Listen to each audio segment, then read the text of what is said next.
And we are live from Chicago in the midst of the spring extravaganza, I guess you could say. We've got thunder bumpers all night long and severe weather on the horizon, so it's going to be an exciting day here in the Midwest. How are you this morning, Barrett? I'm doing pretty good. I'm doing pretty good. There's a saying from my childhood. I remember April showers bring May flowers. And then we always had and what did the Mayflowers bring? And I think that was influenza. So, Oh, well, in the Native American community, the Mayflowers are not exactly highly anticipated arrivals either. So, but I think that's one of the things that we're trying to outgrow here is our addiction to grudges about the past. It's like that was then, this is now. Get over it, move on, and get your act together so that you can live in the moment. And I was at about 5 this morning. I was standing out on the back porch watching the rain come down. It was quite dark and heavily overcast, and a bolt of lightning struck the telephone pole right down the alley from me, about a half a block away. And it was pretty spectacular with a shower of sparks and everything, and we lost our internet for a while. But when you have something like that occur, it brings you back to the moment very, very immediately. It's not a languid kind of event. You just all of a sudden find yourself being fully present. And I think that life, in this material world is so filled, so rife with these occurrences that it often gets us off track because we're constantly worried about this mortal coil that we're all attached to. And so your first thoughts are, oh, geez, I better get inside so I won't get struck by lightning. And, it's that sense of self-protection. And I think that's really kind of a sad statement as to how much we have forgotten our true identity, because as spiritual beings in our true identity, we are above all of the fray, and we do have that element of omnipotence, being all powerful, and being eternal beings. So it's good every once in a while to have that jolt to kind of cause you to contemplate, who am I really? Am I this physical being that is so incredibly vulnerable? Or am I something much wiser and much broader and much bigger than I normally imagine myself to be? it's a good point. And all of these thunderstorms last night had me thinking about, these movies that sometimes have a scene where someone is on a raft or a boat in the middle of the ocean and the storms are coming. I think it was something like that in the movie Castaway, and also in The Life of Pi I saw recently. And in these movies, there's a feeling that like the protagonist is battling against God. There's a feeling of like, I'm gonna survive, and I'm gonna rage against this storm. And I think one of the switches that comes for me around that kind of story is that um, the storm is actually of our own making. We pin all of these things on God or on the universe, but we don't realize that it's actually our own desire for this world to be this way that makes it this way. And it's kind of a lot of responsibility to say that, because we go through our lives really feeling like maybe we're in control of certain things that we have in our world, but we're not in control of most of it. So to say that really we're responsible for all of it is kind of something most people don't find very palatable. But I think as we start to accept this idea, what happens is we begin to realize we can't play the victim anymore. We can't just blame our feeling bad on the circumstances around us. We actually have to take responsibility for it. And I'm not saying that's easy. I definitely have my times where I don't want to take responsibility for any of this.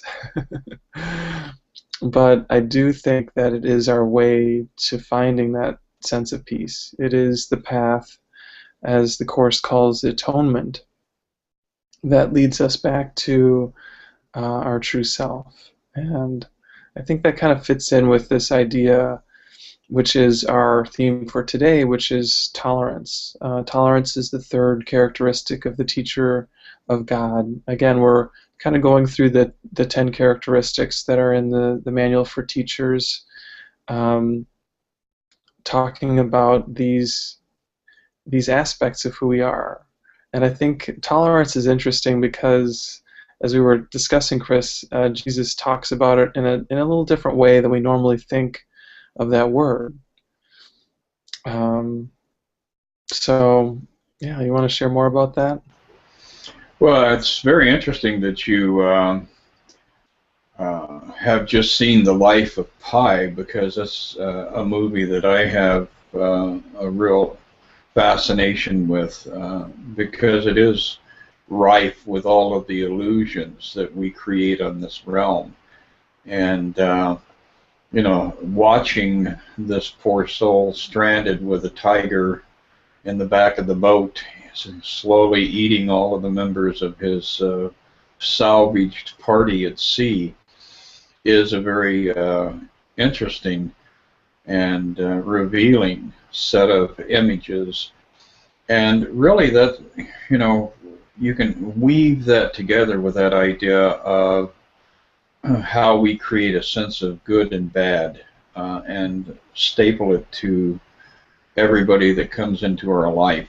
We attach, you know, it's like those sticky notes. You have a sticky note, and you say bad person, stick it on this guy's forehead or on his back, and good person for the ones that you're in harmony with. That is essentially what goes on unconsciously as well as consciously with all of us all the time. It's that constant tendency to be judgmental. And tolerance is, you know, really pretty much the antithesis of that. You know, those who are tolerant just merely observe those around them. And I know with a lot of my clients, I end up dragging them back from that precipice of condemning people around them over and over and over again. Because every time you're condemning somebody, every time you're judging somebody, ultimately the thing that, beyond just the fact that it's has a rebound effect, and that judgment is waged and lodged against yourself. But beyond that, the people that you have no tolerance for are often the most key elements in your own evolution. So every time you judge somebody and push them away and throw them out the back door, really your own salvation is what you're essentially putting a a very heavy barrier against. So we have to learn how to look at people who annoy the hell out of us. You know, I mean, there are definitely days when you're not always on top of things, and you go around with that discomfort inside you, and then you project it on everybody that comes into your circle of influence. And some days you just want to slap the snot out of people. And the real truth is that is causing, or that is a lesson for you about where is all this frustration, anger, rejection coming from? It's really simply an outpicturing of things that are going on within you. And so all of that rejection and pushing away is something you're doing to yourself. And, that is really, I think, the central theme that the Course comes along and presents to us is once we're learning to tolerate the things around us, that will cause us to use those elements to examine all of the situations going on within our own consciousness. Yeah, I think that theme of reversing our projection is something we just have to keep practicing again and again and again and again, because we don't like to hold on to that guilt that comes with the idea that something bad has happened. And when we don't want it in us, we have to find it somewhere.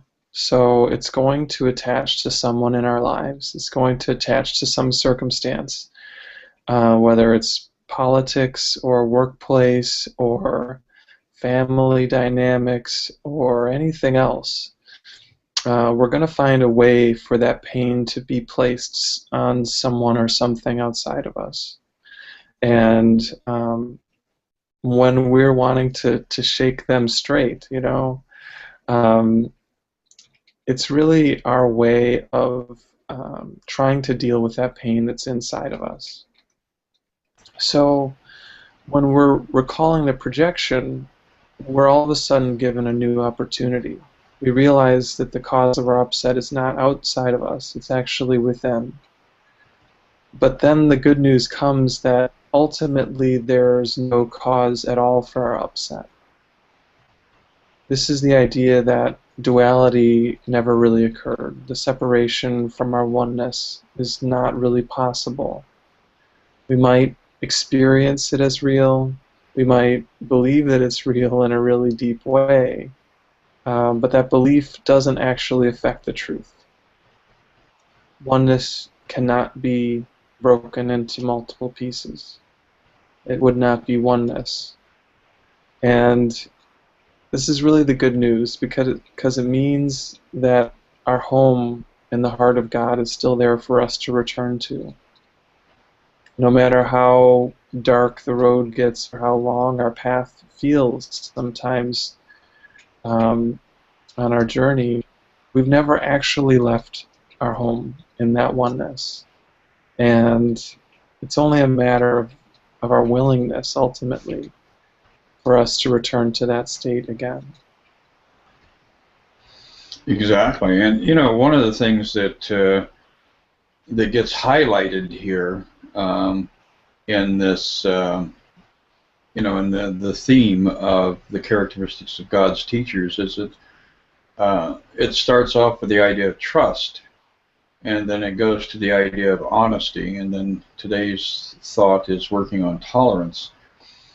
And within that, it says, all men are brothers. So any judgment against that is a judgment against yourself. And it goes on to say, judgment destroys honesty and shatters trust. So if you're trying to actually develop these characteristics, the first two, honesty and tolerance, are going to be,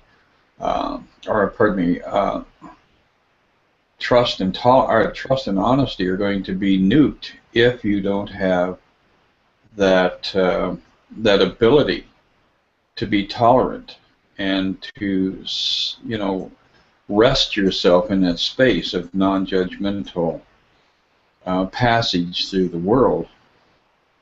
And within that movie, once again, The Life of Pi, I find that idea of the tiger that came up in the movie as being somewhat representative of the duality that we experience here on Earth, because that animal is definitely very capable of destroying everybody, and yet the kid survives in the boat with this tiger, and that's kind of the same situation that we are in that we have this tiger of an ego, and we're learning how to not just survive with it, but ultimately how to transform it into um, the nothingness that it actually is, so that we are not victimized by our own darker self and our own darker dreams and desires. So, we just had Easter, and this year was kind of so far, because of the Orthodox Easter, I think is still coming up, but so far this year has been kind of a lull in Israel, in Jerusalem and Bethlehem, where World War III breaks out every year at Easter time with the monks attacking each other with brooms and everything else. So I find that interesting, that perhaps it's a step in the right direction, a little more tolerance between different factions within the Christian faith.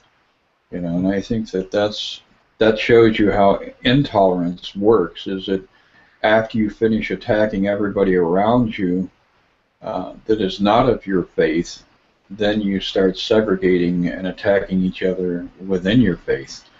So sometimes taking that solitary journey is a very good thing, simply because you're less inclined to align yourself with this faction or that faction. And I think that's really something that I see as perhaps a new beginning, a new star on the horizon as we're moving forward with this year. I do feel like there is a different vibration here on the planet.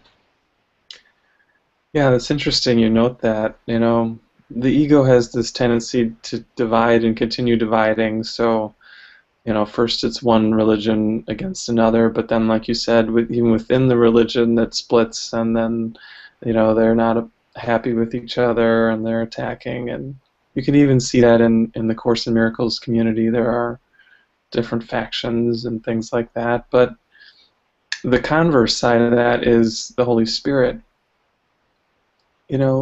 letting these walls melt and the separate parts kind of come back together again. It's sort of like the happy ending, if there were one, to the Humpty Dumpty story, where he falls off the wall and he breaks into all these pieces. And in the original retelling, there's no way to put him back together again.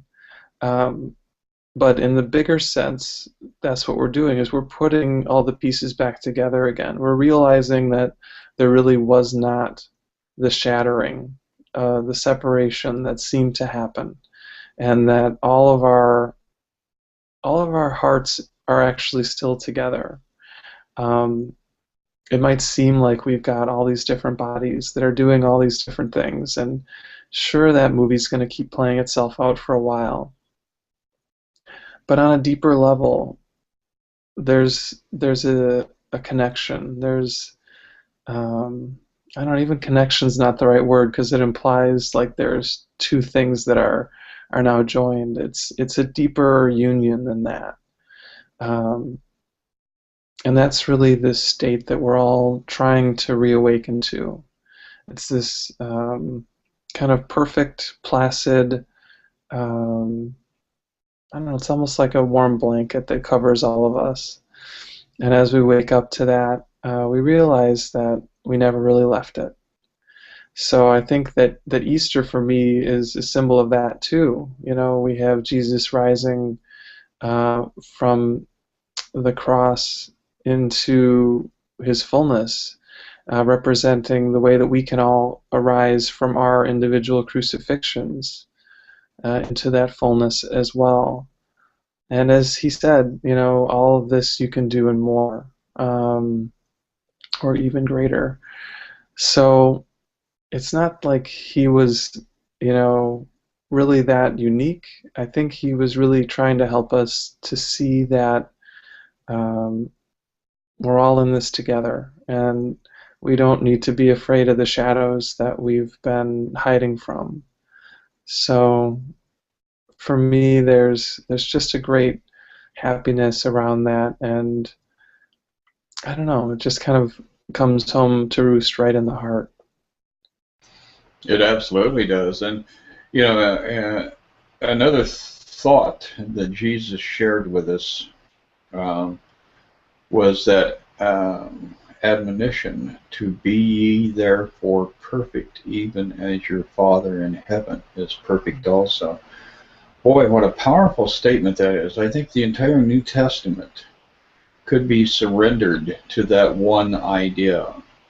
And and that would be the complete encapsulation of the entire journey that Jesus had on this planet, was that we are the divine in expression.